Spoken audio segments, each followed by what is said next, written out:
Yeah, look at that. All right. Hi everyone, I'm Ariane Leonza Heinz and today we're here with Arika Kane. Hi Arika. Hi, thank you so much for having me. It's so nice to see you. Oh, so nice to see you too. We haven't seen each other for a long time.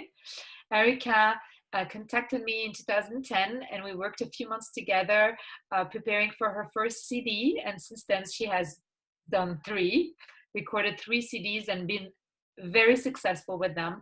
So tell us a little bit why you came to me and what did it bring you? What was the journey you took with the voice lessons?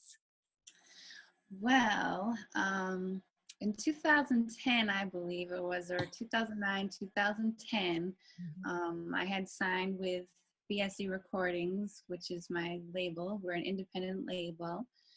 And we invested a lot of money into my first album, and which is self-entitled Arika Kane.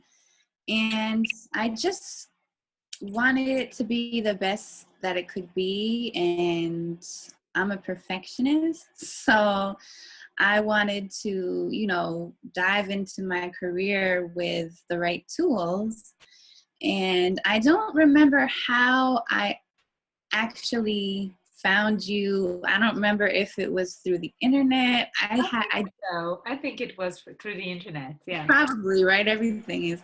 Yeah. And so I was so excited to come work with you, and I just really wanted to get the best tools that I could get from you, as far as how I can prepare my voice, things I could work on that I never really worked on before.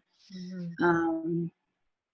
Things like breathing, things like warm-ups, and things that I normally never paid attention to, because I grew up loving music and listening to singers, and You were just doing it. I was just doing it. I was Yeah. just So winging we it. gave you, it seems from what I'm understanding, gave you some tools to actually prepare for your performances and for your recordings.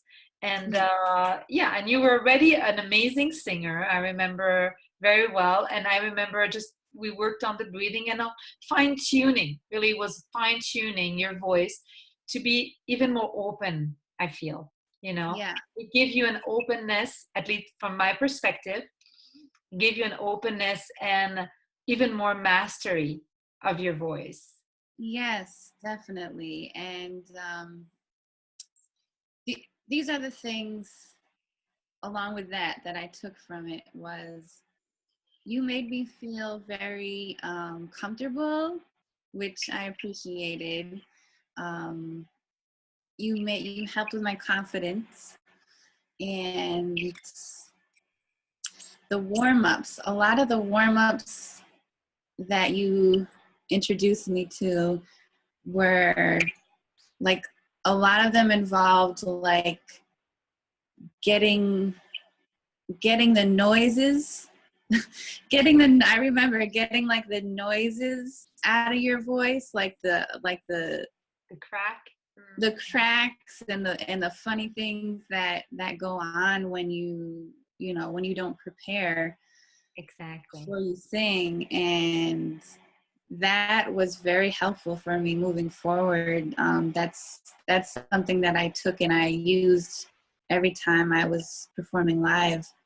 And I found it very helpful, because there would be no cracks. When Yeah. I was performing live, it was like smooth. It was all smooth. So thank you That's for that. wonderful. Well, very welcome. I love doing it with singers and performers because then they can apply it to their crafts and be really better on stage, be really who they are on stage. And that's the goal. That's the goal, to be who you are, be confident, and go for it. Have fun with it. So Right. I'm happy that we work together. So tell us a little bit more now. Where are you in your career? And yes, how do you live the life of a musician, of a self-made artist, an independent artist? Well, There's a lot that goes with it, but it's what I wanted to do. Ever since my first album, I've released 2 other albums. My second album called Substance, and my third album, Through the Veil. And beautiful journeys, both albums. I feel like I was able to evolve mentally, spiritually, vocally, and creatively in all those areas. And Through the Veil became the #1 R&B album in 2015. Wow. And it hit the #3 pop album. And so that was exciting for me. I also was able to collaborate with Brian McKnight on that album. Beautiful. Yeah, he's like an iconic singer, and I grew up listening to his music, and I wrote a song called It's There, and I wrote it with his vocal in mind because we were connected through an acquaintance, and he was open to doing a duet with me. And I was able to write his parts, and I produced him. Wow. So that was exciting for me to be able to produce Brian McKnight. Yeah, so that was exciting. So I've had a lot of amazing experiences. I also put out a remix album last year, and the remix album they're like dance songs of my original music. You know, they're like extensions of my original music, very upbeat and high energy. And it did very well. It was on the Billboard charts for 7 weeks last year. That's fantastic. So that was exciting. Yeah. And so tell us a little bit about, I mean, we put so much into our music as musicians, and so much producing, so much of the songwriting and of your own persona. How do you live of it? How can you live of it nowadays in 2017? Because back in the days, in the 60s or 70s or 80s, that was obvious. You sold a CD or you sold a disc, and then you got the money. But nowadays it's all streaming, and I feel like it's harder and harder. How do you perceive that? It is harder. It's almost impossible for an artist to build their careers and grow financially, because there is no money in music sales. It's very, very sad and also discouraging, because you have to find other ways to do it. Like I said, the remix album was on Billboard for 7 weeks, and that was because of sales and streaming.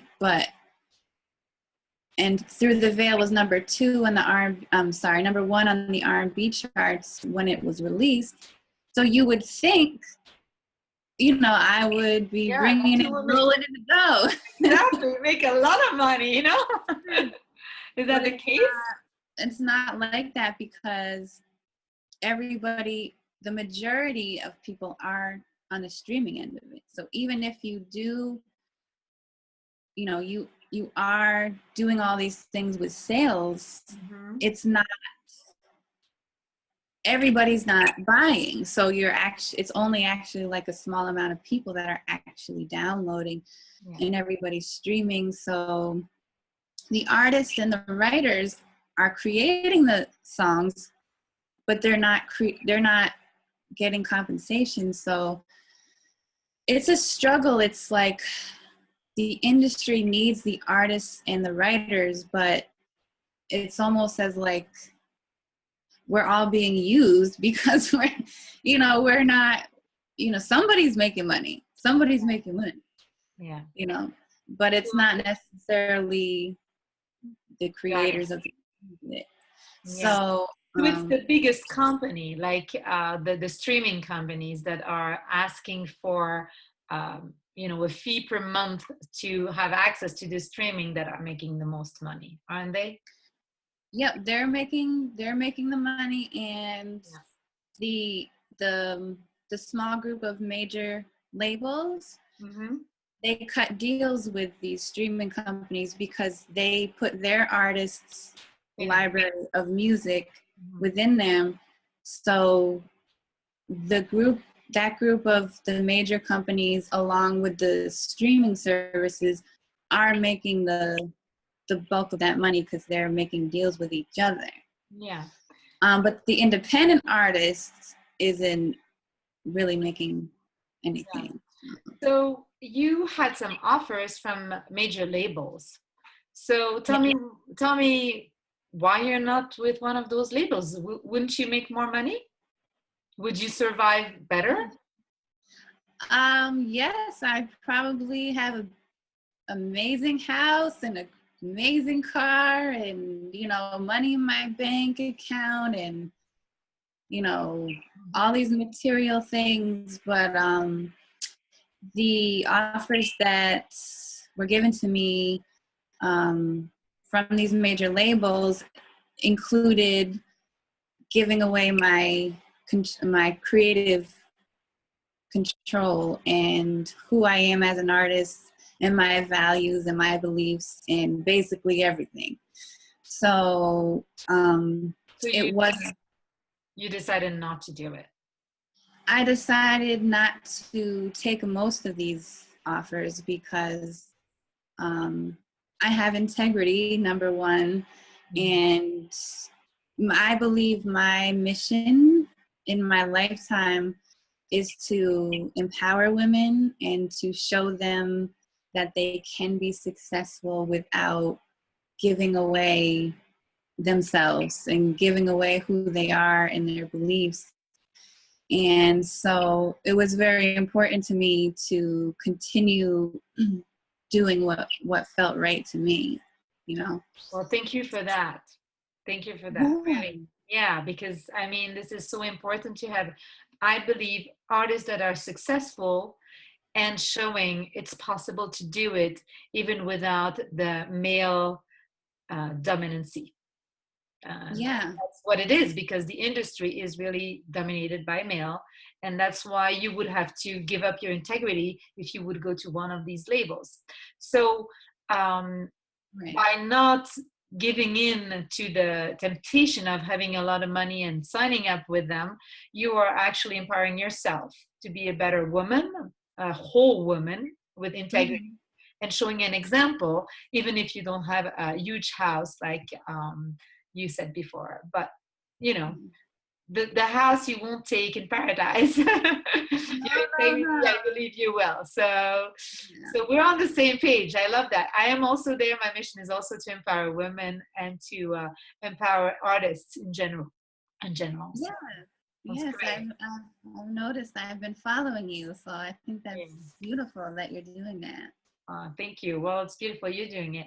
So I have a last question. So, or maybe not a last question, I don't know.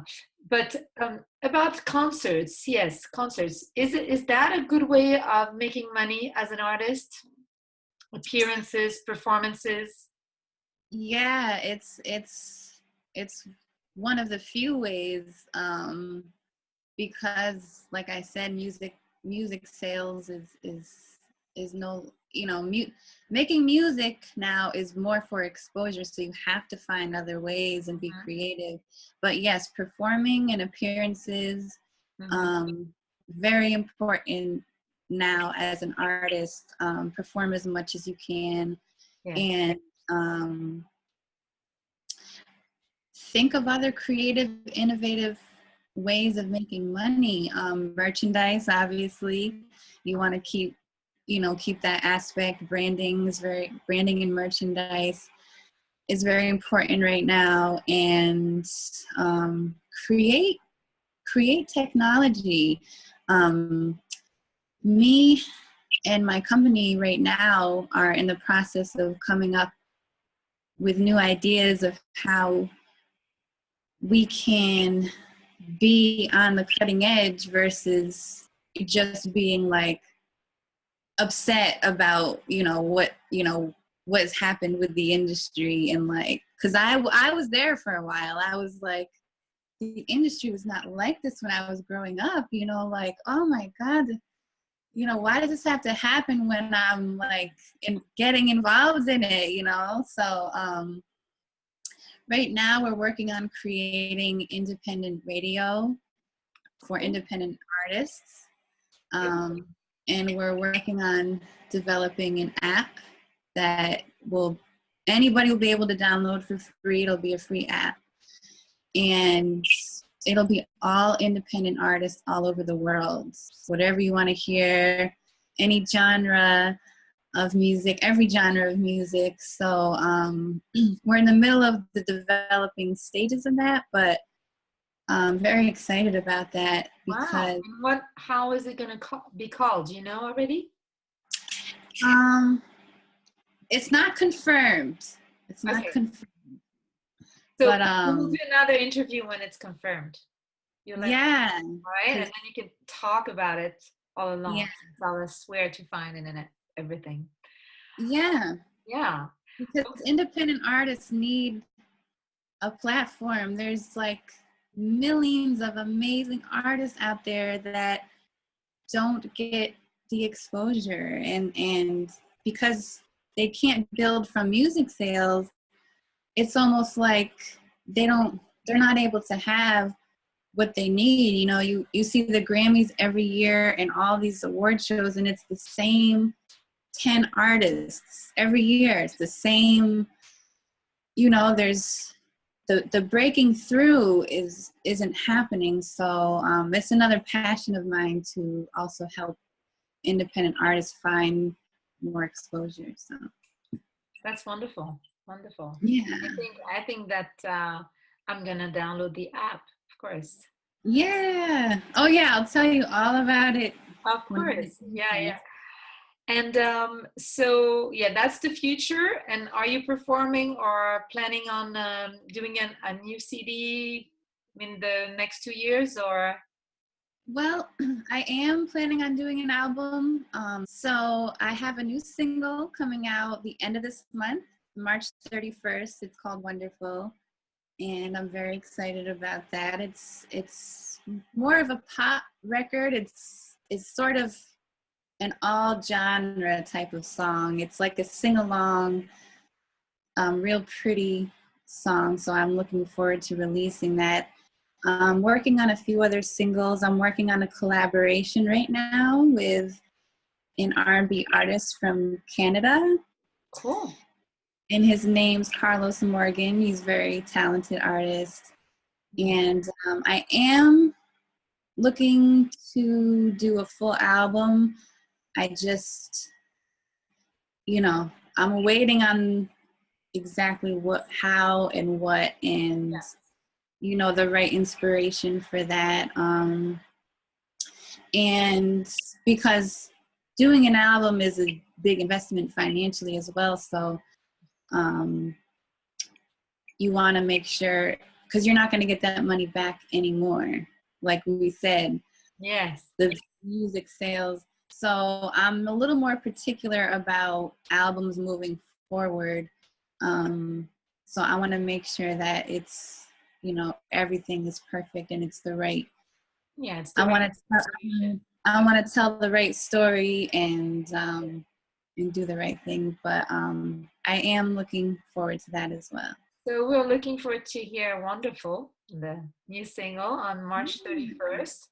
I'll make sure to listen to it and buy it. Yeah, it'll be available on all digital platforms, iTunes, Amazon, Google Play, and I will certainly check it out. Thank you so much. Is there anything you want to add and tell our audiences? There are artists and people who are looking to be like you. So any advice, any last word? I would just say, follow your heart, You know, don't let anybody define you or tell you who you are or who you need to be. Find that within yourself. Expand your knowledge of the business you want to be in, and stay creative, and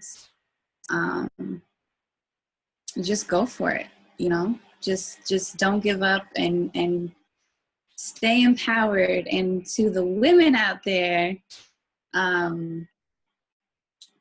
hold true to your values, and don't let money or fame or any of those things be more enticing than, you know, what's inside of yourself, because at the end of the day, you still will be successful, and don't let, you know, any opportunities or what may seem like a great opportunity make you feel like you won't be successful if you don't lower your standards. So because you will, and we need as many women as possible to raise that bar, and show the young girls out there that, you know, you can be just as successful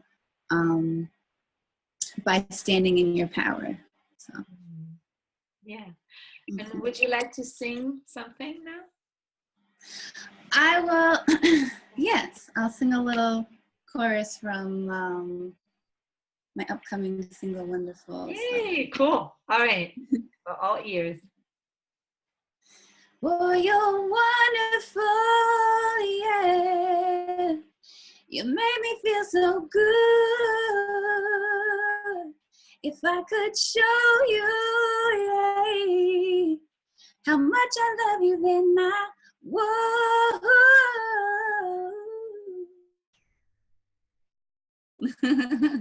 Thank you so much, Arika, for being with us today, and we wish you the best. Oh my God, it's so nice to connect with you, and we'll connect again, I'm sure. Yes, we will. Bye. All right, take care. Bye.